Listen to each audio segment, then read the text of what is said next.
My name is Dr. Amanda Voss. I am an epidemiologist assigned to the CDC's Special Pathogens Branch. I have spent 12 years responding to outbreaks most people only read about in redacted reports. I have worked cholera camps in Haiti, hemorrhagic fever clusters in rural Uganda, and a drug-resistant plague scare that shut down 3 districts in southern India. I believed I understood contagion. I believed I understood fear. I was wrong. Pinetop Lakeside, Arizona went silent on September 8, 2024. Population: approximately 4,500. No distress calls. No social media traffic. No radio chatter. No cellular pings. A complete communications blackout that lasted 6 days before federal quarantine teams were authorized to breach the perimeter. When they did, they found a town reduced to ash, bone, and silence. The official report states that Pinetop Lakeside was destroyed by a fast-moving wildfire caused by a series of lightning strikes. This explanation was released within 48 hours of the breach and repeated consistently across every major outlet. It is false. What follows is a verbatim reconstruction of a handwritten journal recovered from the ruins of a private residence on Aspen Drive. Handwriting analysis confirms multiple authors, all exhibiting signs of extreme psychological stress. No edits have been made. No language has been softened. This account contradicts the official narrative, which is precisely why it matters. The first entry is dated September 1, 2024, 1 week before Pinetop Lakeside ceased to exist. September 1, 2024. Afternoon. My name is Daniel Garrett. My therapist says writing things down might help me manage stress. I'm a paramedic with Pinetop Lakeside Fire and Rescue. 8 years on the job. Most calls are routine: heart attacks, busted ankles, altitude sickness from tourists who don't know their limits at 7,000 feet. Today started like that. It didn't end that way. The call came in around 2 p.m. Hiker down on White Mountain Trail, about 5 miles east of town. My partner Jake and I rolled out without lights or sirens. No urgency reported. The drive up was quiet. Jake was talking about his daughter's volleyball game. I was thinking about dinner. That's the last normal thought I remember having. When we pulled into the trailhead, a woman came running toward us before we even killed the engine. Early 30s. Expensive hiking gear. Mascara streaked down her face. She grabbed my arm so hard I almost stumbled. "Please," she said. "Something's wrong with him." We followed her up the trail, maybe a quarter mile in. That's where we found him. White male, mid-30s, lying flat on the dirt. His body was convulsing in sharp, irregular spasms, but his eyes were open. What? Fixed on nothing. His breathing made a sound I can't forget, wet, broken, like he was drowning while still on land. "How long?" I asked. 10 minutes, the woman said. "Maybe less." He said his head hurt. Then he just fell. His temperature read 104.9 degrees Fahrenheit. That's not a fever. That's catastrophic. His skin was hot but slick, clammy in a way that made my stomach tighten. The color was wrong too, gray dull like meat left out too long. "We need to move," Jake said. His voice had that edge it gets when something's very wrong. That's when the man grabbed me. One moment we were lifting him onto the stretcher. The next, his hand clamped around my wrist with inhuman strength. His eyes snapped to mine. They weren't just bloodshot. They looked like they were bleeding from the inside. There was nothing human in his stare. No fear. No pain. Just hunger. Raw and calculating. His other hand came up fast. Nails tore through my sleeve and into my arm. I felt skin split. Warm blood ran down my wrist. Jake had to pry him off me. We sedated him, twice the normal dose. He kept thrashing even after the injection. Even unconscious, his eyes tracked me when they fluttered open, following me like a predator measuring distance. At the hospital, Dr. Patricia Reeves took one look at my arm and ordered full isolation protocols. "Broken skin changes everything," she said. I cleaned the wounds, betadine, Antibiotics. Bandaged tight. I told myself it was enough. It wasn't. Later in the waiting room, the man's girlfriend leaned close to me. "We saw something," she whispered. "In the woods. It wasn't right." She said its eyes glowed red. Not reflective. Emissive. She said it made a clicking sound. Like insects. Like something communicating. She said the moment they heard it, her boyfriend screamed that something was inside his head. By the time I got home that night, the news was already breaking. Violent attacks. High fevers. Red eyes. Aggression. Then the emergency alert cut in. Shelter in place. Highly contagious pathogen. This is not a drill. When I called the hospital back, I heard screaming. Glass breaking. That same wet gurgling sound, multiplied. Then clicking. The line went dead. That was 6 hours ago. We didn't make it out of town. They're outside now. Clicking. Testing the doors. And the scratches on my arm are turning dark.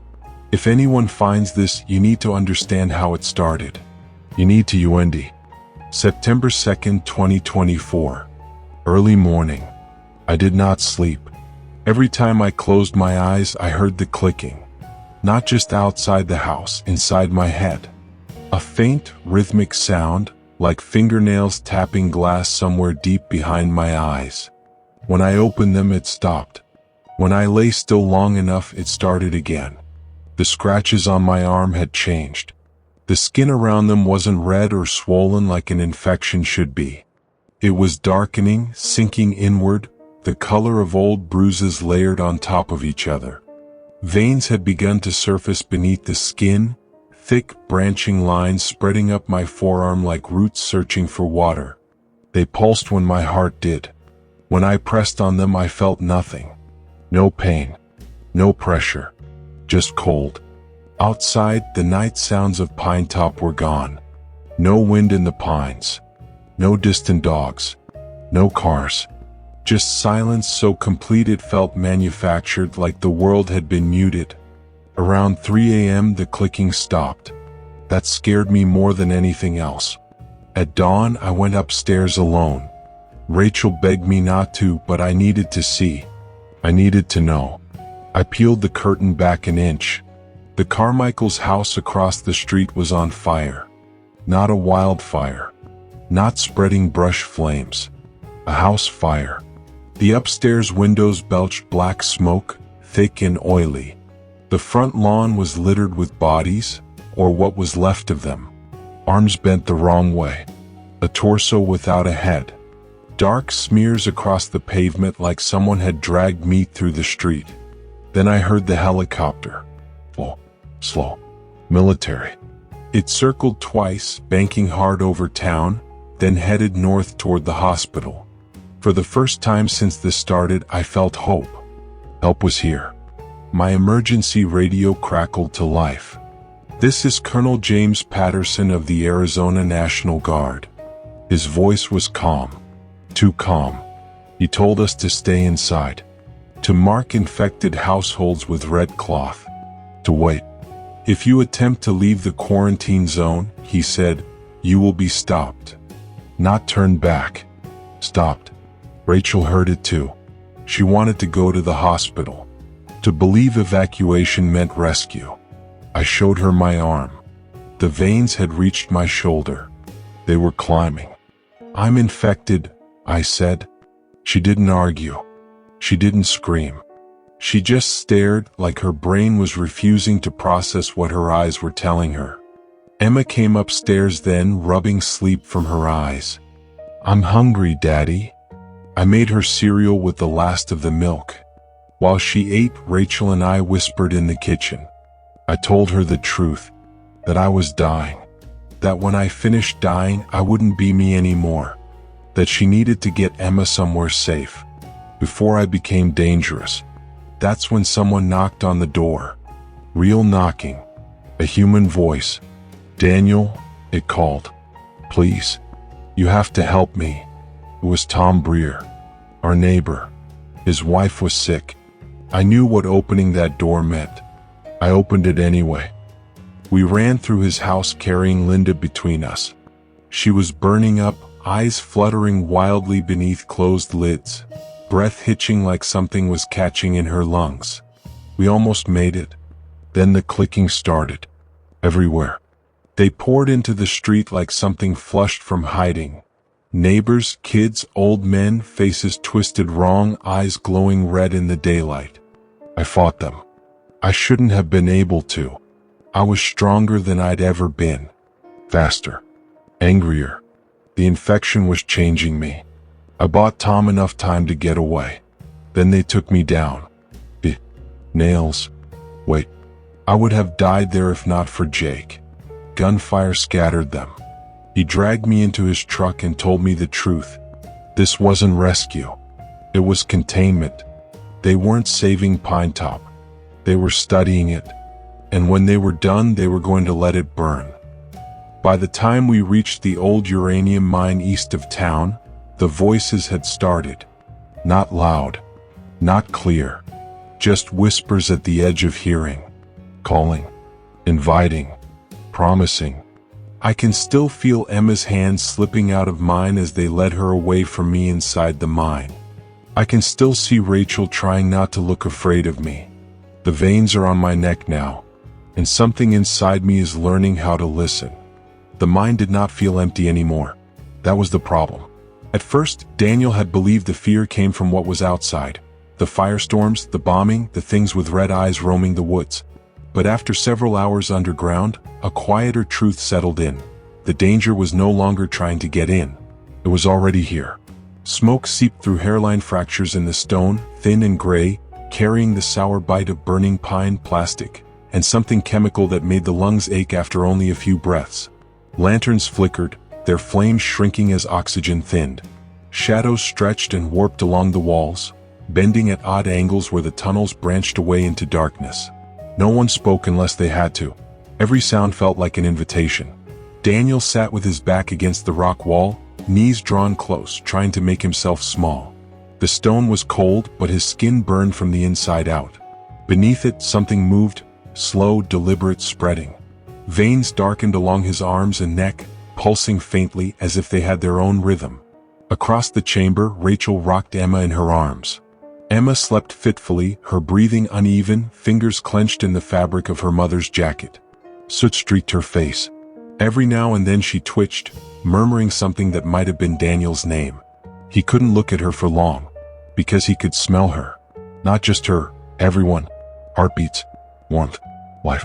The infection stripped the world down to fundamentals. Prey and absence, hunger and noise. It made people glow in his mind like heat signatures. He dug his fingernails into his palm until blood welled up. The pain helped for a moment. Then it didn't. Click. The sound came from deep in the mine. Not loud. Not close. Intentional. A few people flinched. Someone muttered a prayer. Richard tightened his grip on the shotgun near the tunnel entrance, boots grinding softly against gravel as he shifted his stance. Click, click. It wasn't random. Daniel knew that now. The pattern changed every time someone spoke too loudly or dropped something metal. The clicking wasn't just sound. It was feedback. "They're closer," Jake whispered, standing beside Richard with a crowbar slung over his shoulder. His eyes never left the darkness. Daniel closed his eyes. Smell traveled farther now than sight. Rot and copper. Damp earth. Old blood soaked into fabric and skin.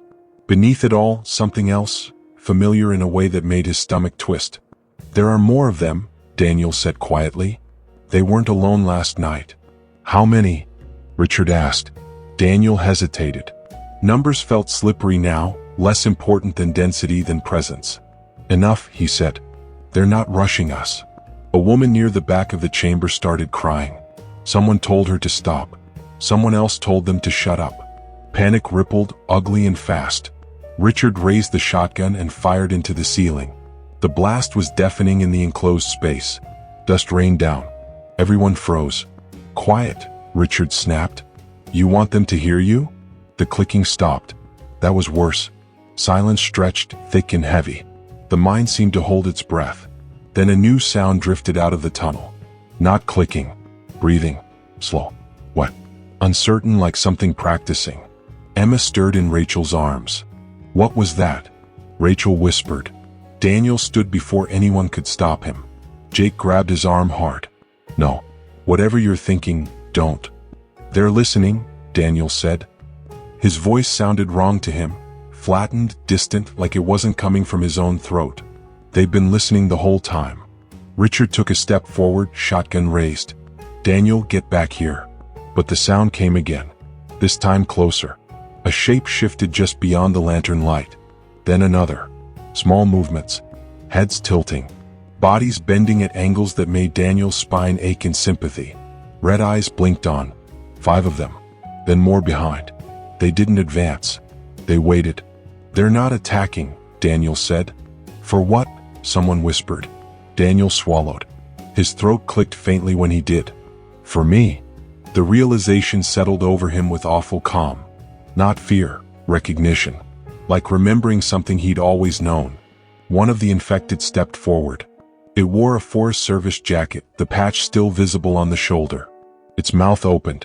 The sound that came out wasn't speech. But it wasn't random either. Daniel understood it. A question. He answered.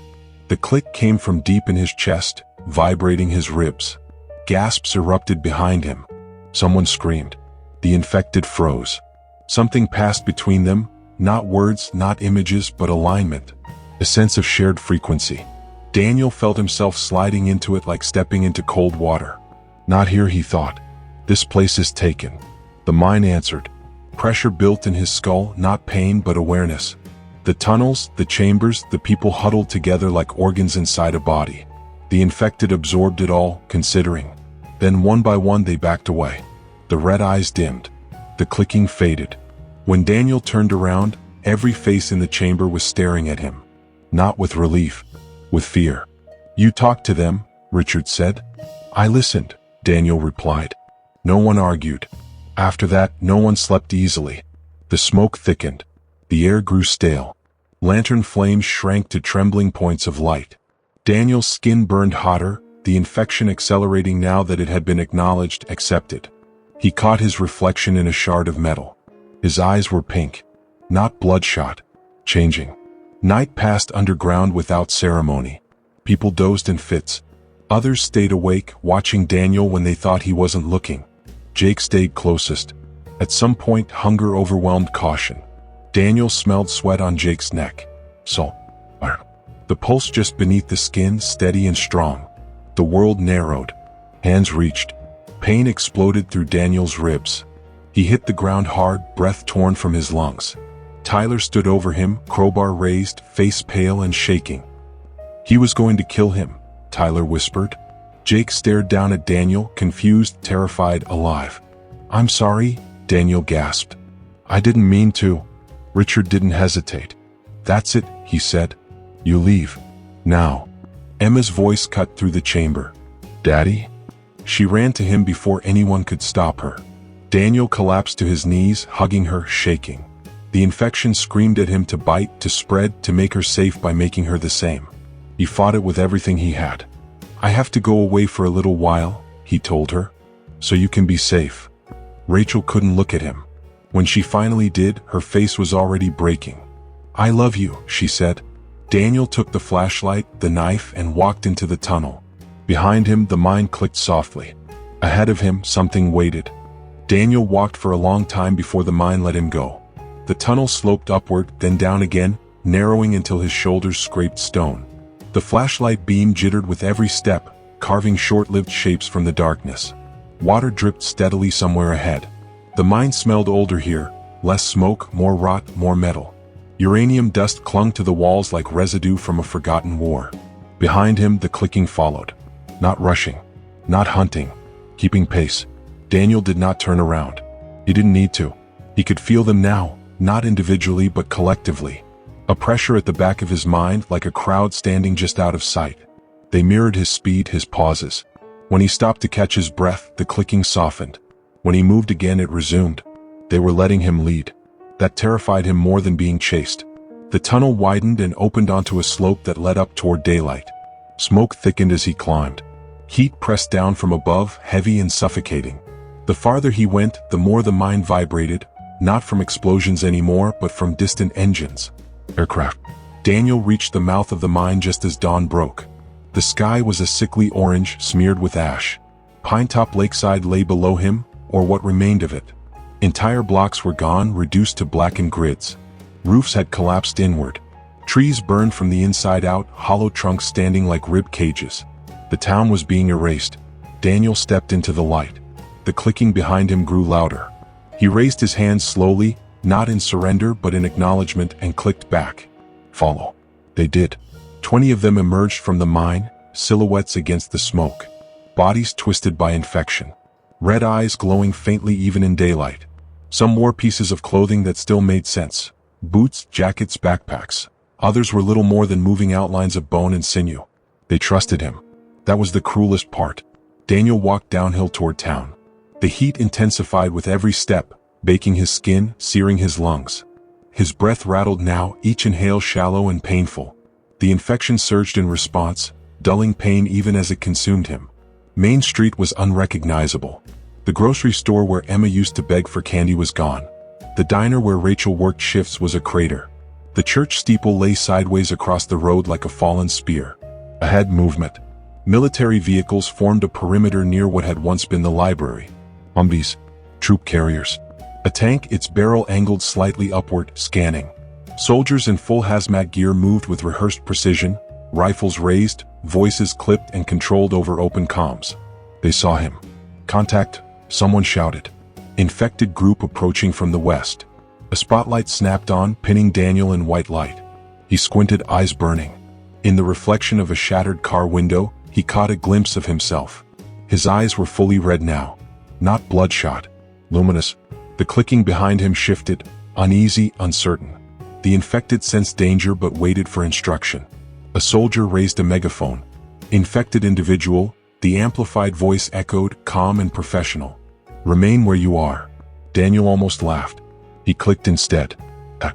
The infected screamed. They charged. Gunfire erupted instantly. Automatic weapons tore into bodies, rounds punching through infected flesh. Limbs shattered.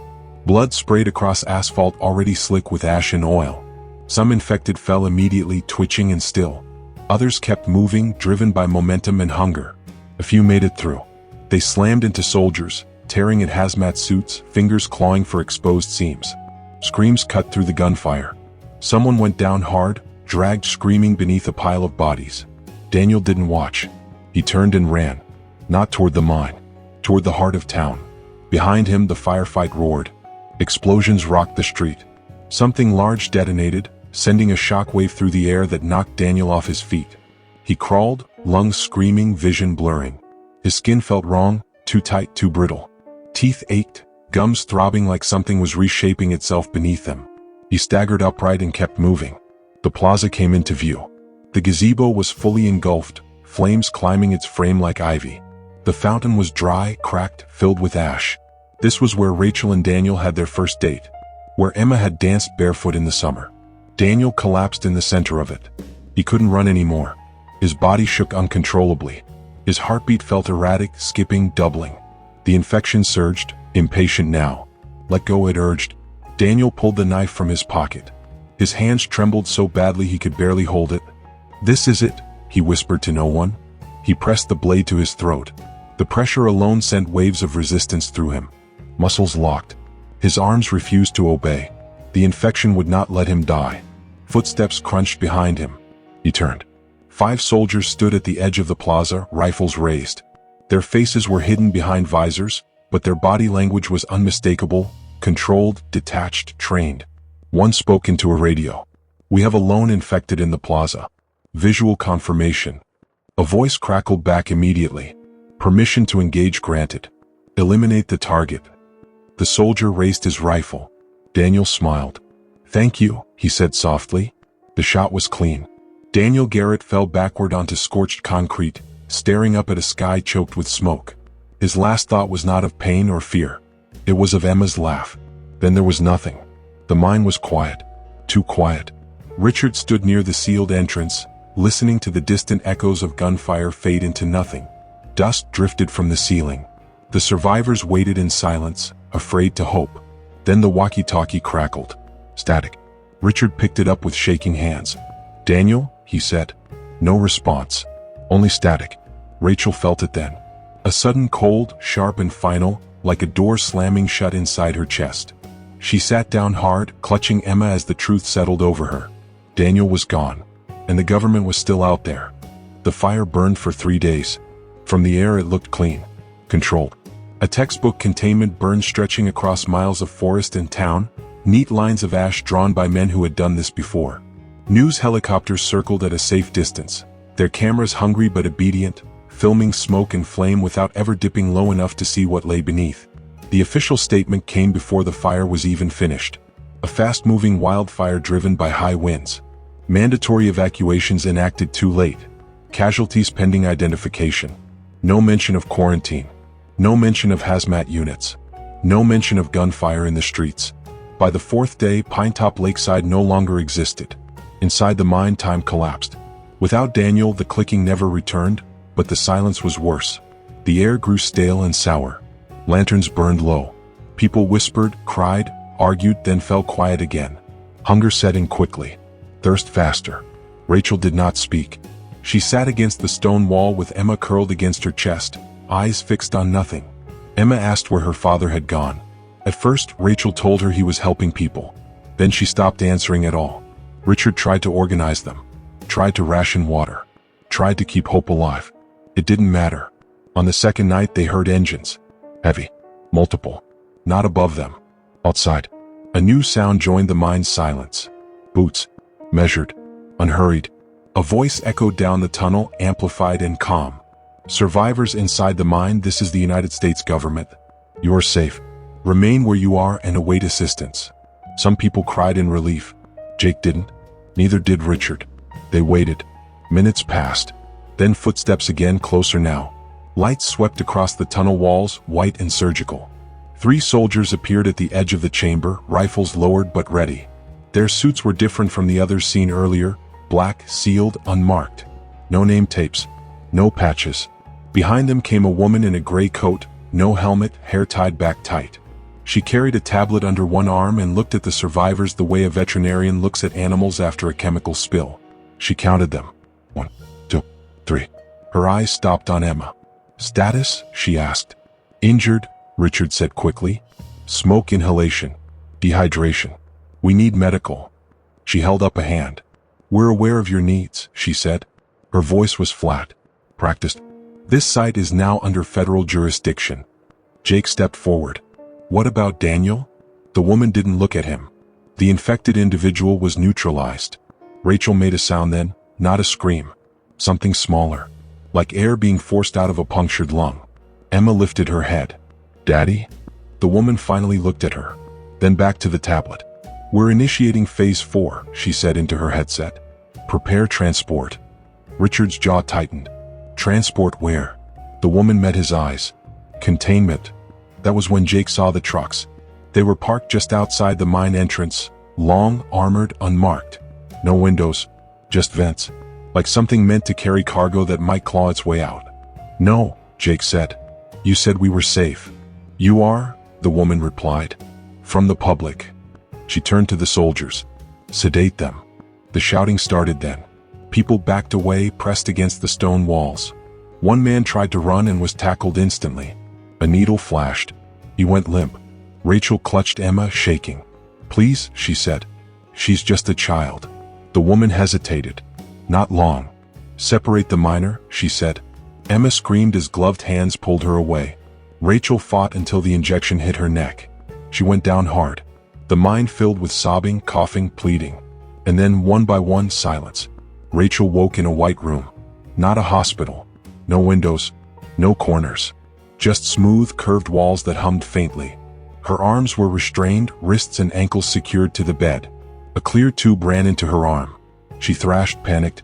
Emma, she croaked. A chair scraped softly. The woman in the gray coat sat beside her. Your daughter is alive, she said. She has been relocated. Where? The woman studied her for a moment. That depends on you. Rachel's breath hitched. On what? On whether you understand what really happened here, the woman said, and whether you're capable of keeping it to yourself. Rachel stared at her. You murdered my husband. No, the woman said. We prevented an extinction event. Rachel laughed, a broken, hysterical sound. You think killing him fixed it? The woman's expression tightened, just slightly. No, she admitted. But it delayed it. She stood. Daniel Garrett was not the source, she continued. He was an adaptation. A bridge. Your town was a test case. An accident initially. Then, an opportunity. Rachel's vision blurred. You let it happen. Yes.